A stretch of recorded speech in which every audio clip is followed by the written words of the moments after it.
Hello friends, आज हम shoot करने वाले हैं कार्बन द ग्रेट सीरीज़ का एपिसोड नंबर 3। तो जैसा कि मैंने आपको बोला था कि सबसे पहले तो हाइड्रोजन गुरुजी पी ब्लॉक में गए, वहाँ से उन्होंने कार्बन फैमिली से कार्बन को मांग लिया और अभी वो उसको ट्रेन कर रहे हैं क्योंकि उनको एम्पायर बनाना है जिसका नाम है ऑर्गेनिक केमिस्ट्री। तो आज इसमें हम क्या देखेंगे, जैसे मैंने आपको बोला था एपिसोड नंबर 2 में हाइड्रोजन अपने शिष्य कार्बन को क्या बता रहा था, इलेक्ट्रॉनिक कॉन्फ़िगरेशन के कुछ राज बता रहा था। क्या बोला था मैंने आपको, हाइड्रोजन बोलेगा इलेक्ट्रॉनिक कॉन्फ़िगरेशन के राज खोलेगा, इलेक्ट्रॉन बोलेगा और हाइड्रोजन बोलेगा और इलेक्ट्रॉनिक कॉन्फ़िगरेशन के राज खोलेगा। तो principal quantum number, azimuthal quantum number, magnetic quantum number and spin quantum number, इनके बारे में एपिसोड नंबर 2 में हमने बहुत सारी जानकारी पहले ही ले ली है। अब एपिसोड नंबर 3 में हाइड्रोजन गुरुजी अपने शिष्य कार्बन को और थोड़ी जानकारी बताएंगे इलेक्ट्रॉनिक कॉन्फ़िगरेशन के ही बारे में। ठीक है ना, इतना आसान भी नहीं है भैया, ट्रेनिंग चल रही है कार्बन की हाइड्रोजन के गाइडेंस में। इतना आसान नहीं है क्योंकि इनको जाकर के पंगा लेना है डी ब्लॉक के साथ में, उसके अंदर सारे मेटल्स है। एस ब्लॉक के अंदर, उसके अंदर भी सारे मेटल्स है। इधर S block element alkali metal, alkaline earth metal, उसके बाद में डी ब्लॉक में ट्रांजिशन मेटल, एफ ब्लॉक में इनर ट्रांजिशन मेटल, इन सब से पंगा लेना है। इसलिए ट्रेनिंग बहुत हार्ड होने वाली है। तो ट्रेनिंग के लिए पार्ट नंबर 2 आज मैं आपको बताने वाला हूँ। तो जैसे मैंने आपको बोला था, अगर प्रिंसिपल क्वांटम नंबर 1 है, प्रिंसिपल क्वांटम नंबर 1 है तो उसके लिए एजिमुथल क्वांटम नंबर एल की वैल्यू हो जाएंगी 0 और उसके बाद में मैग्नेटिक क्वांटम नंबर की वैल्यू हो जाएंगी m। ठीक है ना, ठीक है ना। जिनको ये पता नहीं है उनको एपिसोड नंबर 2 देखना पड़ेगा, तभी जाकर के समझ में आएगा, नहीं तो समझ में आएगा नहीं। एपिसोड नंबर 2 भी देखो, उसके बाद में आप 3rd पे आ जाओ। तो n इज इक्वल टू 1, उसके लिए एजिमुथल क्वांटम नंबर L की value 0, magnetic quantum number M की वैल्यू 0। तो इतना हो गया। अब उसके बाद में मतलब हम ऐसा लिख सकते हैं यहाँ पे कि 1 और L is equal to 0 represent करता है S सब शेल को, तो ये आएगा 1s। ये कितना आएगा 1s। तो 1s लिखने के बाद में यहाँ पे हम 1s, अब m इज इक्वल टू 0 है, m इज इक्वल टू 0 मतलब एक ऑर्बिटल के अंदर कितने इलेक्ट्रॉन, 2 इलेक्ट्रॉन। तो यहाँ पे हम लिख सकते हैं 1s2। ठीक है ना। अब हम अभी ये तो 1 के लिए हो गया, अभी मैं आपको 4 के लिए फोर्थ के लिए मतलब n इज इक्वल टू 4 के लिए अभी मैं सारे वैल्यूज आपको बताता हूँ, मतलब आपको क्लियर हो जाएगा। n इज इक्वल टू 4, अब उसके लिए एजिमुथल की वैल्यू है कितनी होंगी, 0, 1, 2 and 3। n is equal to 4 के लिए l के वैल्यूज भी 4 रहेंगे और L इज इक्वल टू 0 है तो S सब शेल, 1 है तो P सब शेल, 2 है तो D सब शेल, 3 है तो F सब शेल। 1, 0, 1, 2, 3 मतलब S P D F ये सारे क्या है, सब शेल। ये क्या है, सारे सब शेल। उसके बाद में L इज इक्वल टू 0 के ऊपर ये L के वैल्यूज के ऊपर M के वैल्यूज भी कैसे है, डिपेंडेंट है। तो L इज इक्वल टू अगर 0 है तो M की value 0, L is equal to अगर 1 है तो m के 3 वैल्यूज है। m के 3 वैल्यूज कौन से आएंगे, -1, 0, +1, -1, 0, +1।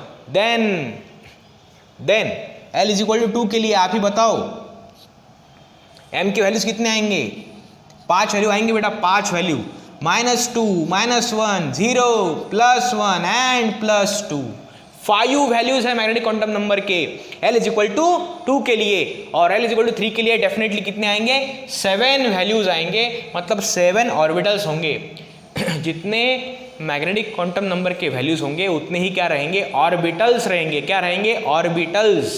यस, इतने इसके वैल्यूज रहेंगे। आप उसको आसानी से कैलकुलेट कर सकते हो। अब मतलब अगर n इज इक्वल टू 4 है तो 4 में S सब शेल भी है, 4 में P भी है, 4 में D भी है, 4 में F भी है। तो मतलब इसको इस प्रकार से लिखा जाएगा, 4 का S, 4 का P, 4 का D एंड 4 का F, S P D F। 4 का S, 4 का P, 4 का D, 4 का F। अब आपको पता है कि s के अंदर कितने इलेक्ट्रॉन, 2 इलेक्ट्रॉन, क्योंकि s के लिए m की वैल्यू कितनी है 0, मतलब एक मैग्नेटिक क्वांटम नंबर की वैल्यू 1 है तो उसके अंदर एक ऑर्बिटल और एक ऑर्बिटल के अंदर 2 इलेक्ट्रॉन्स। p है तो p के अंदर आपको पता है कि p के लिए m के वैल्यूज कितने रहते हैं, 3 वैल्यूज रहते हैं, तो 3 बॉक्स आएंगे, 3 ऑर्बिटल्स आएंगे और इसके अंदर कितने इलेक्ट्रॉन बैठ सकते हैं, 6 इलेक्ट्रॉन बैठ सकते हैं। इसके अंदर 6, d के लिए पूरे 5 ऑर्बिटल्स रहते हैं और f के लिए आपको 7 ऑर्बिटल्स यहाँ पे मिलेंगे।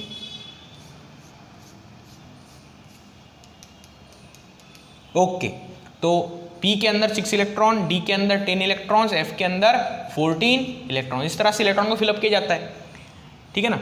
लेकिन इसके भी कुछ रूल्स है, इलेक्ट्रॉन फिलअप करने के भी कुछ रूल्स है। जैसे हमने एपिसोड नंबर 2 में लास्ट में हमने हंस रूल ऑफ मैक्सिमम मल्टीप्लिसिटी बताया था, उसमें मैंने आपको बोला था कि ये भंडारे का रूल है भैया, ठीक है ना। अगर 10 लोग लाइन में बैठे हुए हैं ना और किसी को स्वीट बांटना है तो एक काम करो, सबको पहले एक एक लड्डू बांट लो।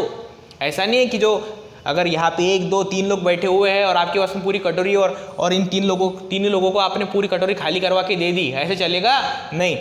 मतलब 7 लोग लाइन में बैठे हुए हैं तो लड्डू जो है तो पहले वाले को, दूसरे वाले को, तीसरे वाले को, चौथे वाले को, पांचवें वाले को, छठे वाले को, सातवें वाले को, सबको पहले एक दे दो। और अगर उसके बाद में बचता है तो आपको यहाँ पे 1 2 3 4 5 6 7 यहाँ पे आपको इलेक्ट्रॉन को फिलअप करना पड़ेगा, ठीक है ना। भंडारी का रूल, हंस रूल ऑफ मैक्सिमम मल्टीप्लिसिटी, हंस रूल ऑफ मैक्सिमम मल्टीप्लिसिटी। आपको बोलना है जोर से अपने मन में, हंस rule of maximum multiplicity. Okay, आगे बढ़ो। 4s2 4p6 4d10 4f 14। तो यहाँ पे आपको समझ में आ गया कैसा भरना है। लेकिन बात ये है ना, बात कहाँ पे अटकी है।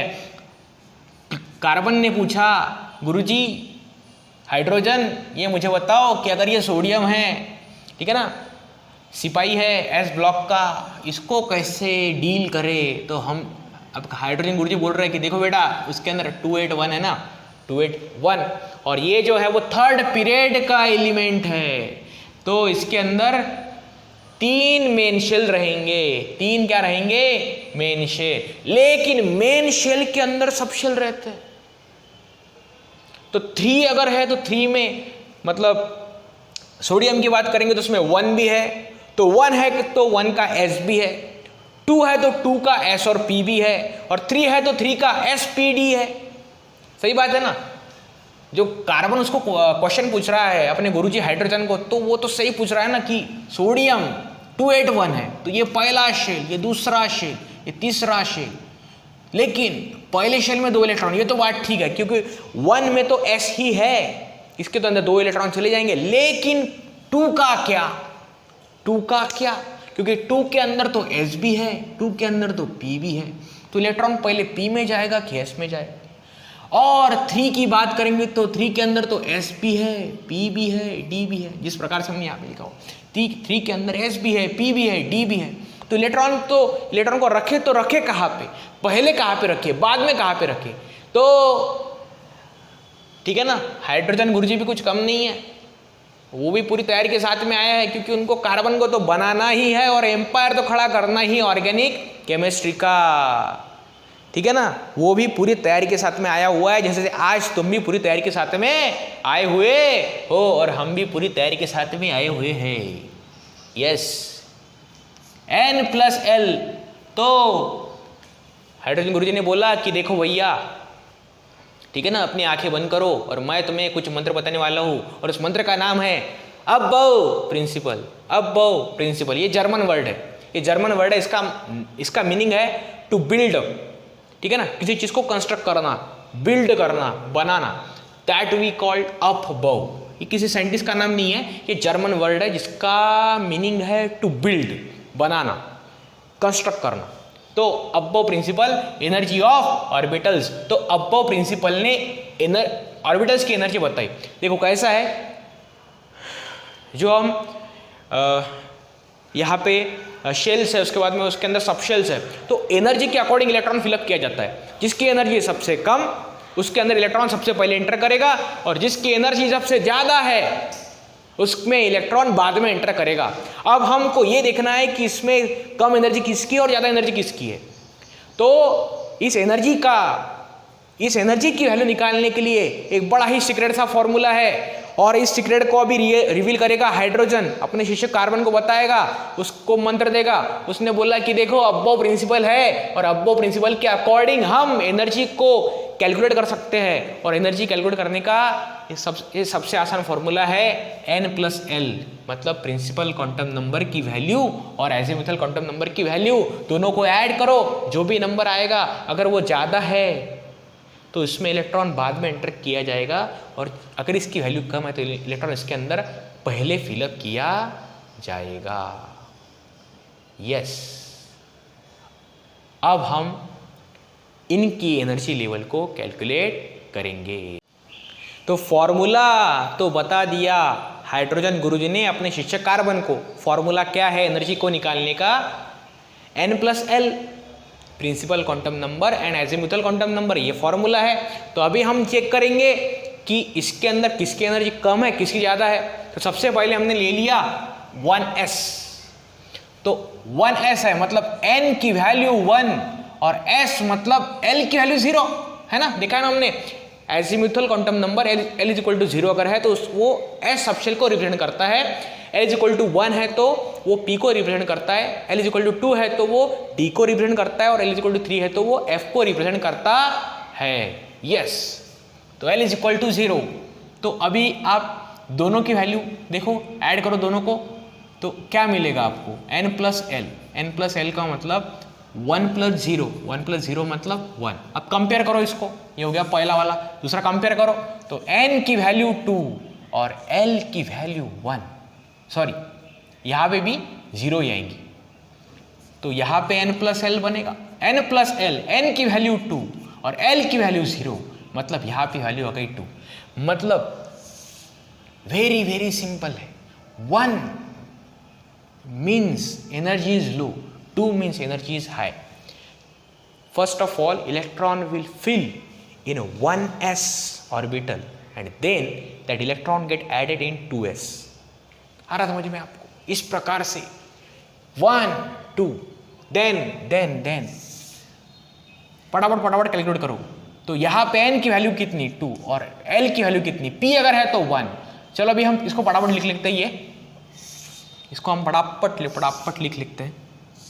सुनो मेरी बात और लिखो फटाफट।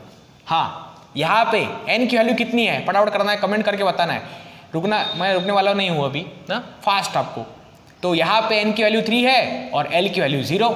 यहाँ पे n की वैल्यू 3 है और l की वैल्यू कितनी, कमेंट करके बताओ, फटाफट करो कमेंट। l की वैल्यू बताओ कितनी? l की वैल्यू 1 क्योंकि p है, उसके बाद में n की वैल्यू 3 और आपको बताना है, मैं कुछ बताने वाला नहीं हूं। l की वैल्यू कितनी है आप बताओ?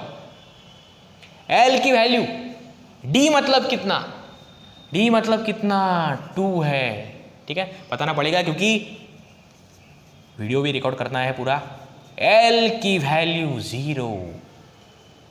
चलो अभी यहाँ फटाफट तुम मेरे को बताओ, फॉर्मूला तुमको पता है, तुम मेरे को फटाफट ये वैल्यू बताओ।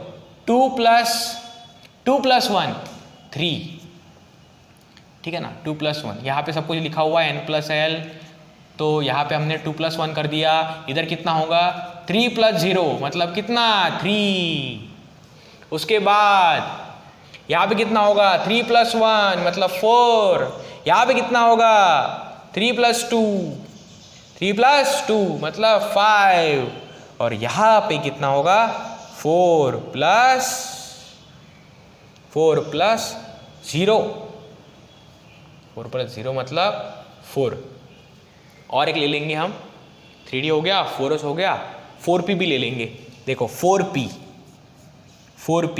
तो n की वैल्यू 4 और l की वैल्यू 1, मतलब l 4 + 1 मतलब 5।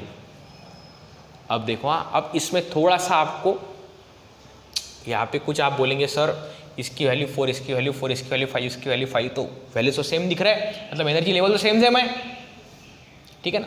तो इसमें और एक आपको कंसेप्ट पता चलेगा। इसमें और एक ऐसा कंसेप्ट है कि देखो ये एनर्जी सबसे कम, इसके बाद में ये, मतलब इलेक्ट्रॉन पहले इसमें फिलअप किया जाएगा ना, उसके बाद में इसमें फिलअप किया जाएगा, उसके बाद में यहाँ पे अगर आप देखें तो यहाँ पे 2p है, इसकी वैल्यू कितनी आई है 3, और 3s की वैल्यू भी कितनी आई हुई है 3।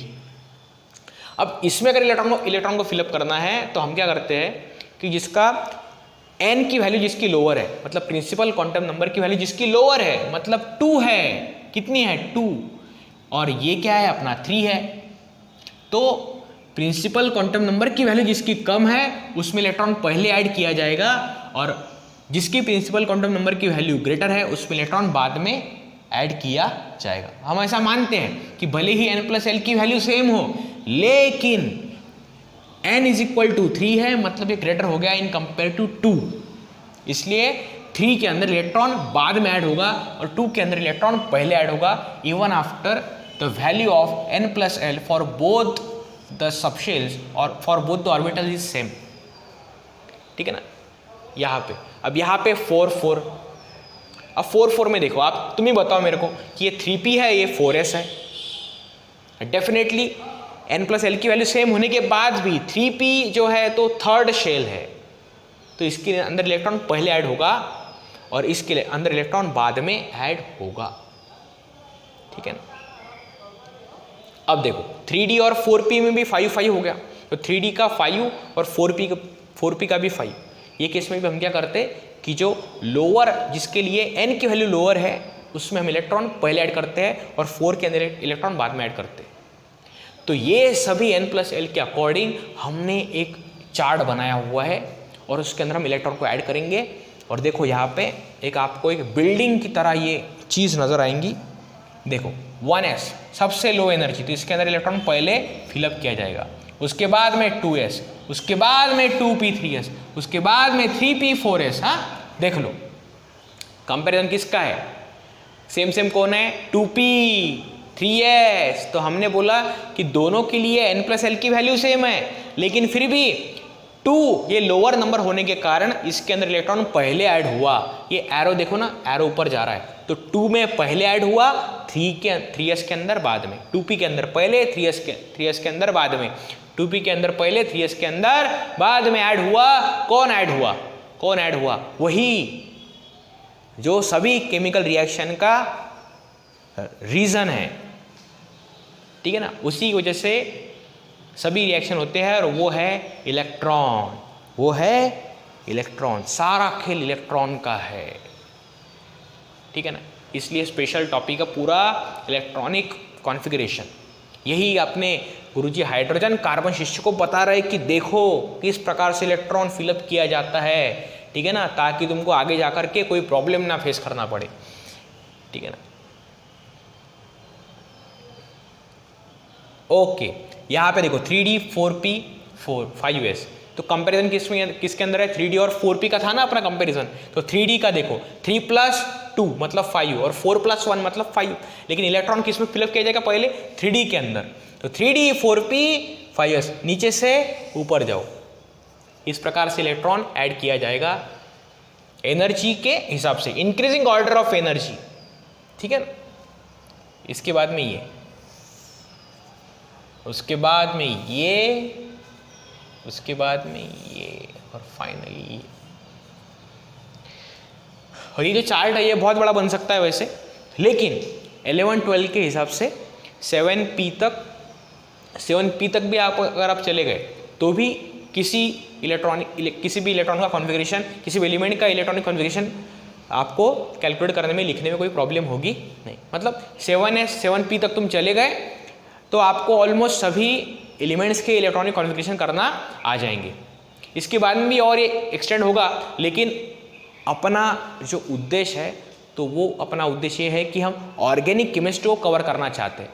ठीक है ना। तो कुछ पॉइंट अपने को छोड़ने पड़ेंगे, उसकी डेप्थ में हम जा नहीं सकते, क्योंकि इसको आगे लेके जाकर अपने को ऑर्गेनिक केमिस्ट्री को खोलना है। उस बड़े एम्पायर का ताला अभी खोलना बाकी है। अभी तो कार्बन की ट्रेनिंग ही शुरू है ना, अभी तो सीक्रेट बता रहे हैं गुरुजी, हाइड्रोजन गुरुजी कार्बन को सीक्रेट ही बता रहे हैं इलेक्ट्रॉनिक कॉन्फ़िगरेशन के। तो इस प्रकार से ये अबव प्रिंसिपल है, इसमें हम n+l वैल्यू के अकॉर्डिंग एनर्जी को डिसाइड करते हैं, लोअर टू हायर जाते हैं और धीरे धीरे इलेक्ट्रॉन को इसके अंदर फिलअप करते हैं। यस, तो ये हो गया अबव प्रिंसिपल। कार्बन की ट्रेनिंग शुरू है पहला एपिसोड हुआ था, मतलब कार्बन की ट्रेनिंग के लिए एपिसोड नंबर 2 हमने डाला था। अभी ये एपिसोड नंबर 3 है और ट्रेनिंग का, कार्बन की ट्रेनिंग का बस अभी एक एपिसोड बाकी है। वो एपिसोड नंबर 4 में कार्बन की ट्रेनिंग कंप्लीट हो जाएंगी। एपिसोड नंबर 4 में कार्बन की ट्रेनिंग क्या हो जाएंगी, कंप्लीट हो जाएंगी और उसके बाद में वो कंपाउंड बनाना शुरू करेगा और उसमें आपको बहुत मज़ा आएगा, मैं गारंटी देता हूँ। इतना मज़ा आएगा उसके अंदर कि आप सोच ही नहीं सकते। आपको केमिस्ट्री ऐसा लगेगा कि ये कितना आसान और कितना मज़ेदार है। हमारे कार्बन द ग्रेट सीरीज़ के एपिसोड कैसे लग रहे हैं ये आप हमें कमेंट करके ज़रूर बताएं। अगर आपको वीडियोस अच्छे लग रहे हैं तो आप लाइक करें, शेयर करें। जो लोग नए आए हुए हैं चैनल पे वो सब्सक्राइब करें। मिलेंगे नेक्स्ट वीडियो में। Thank you so much.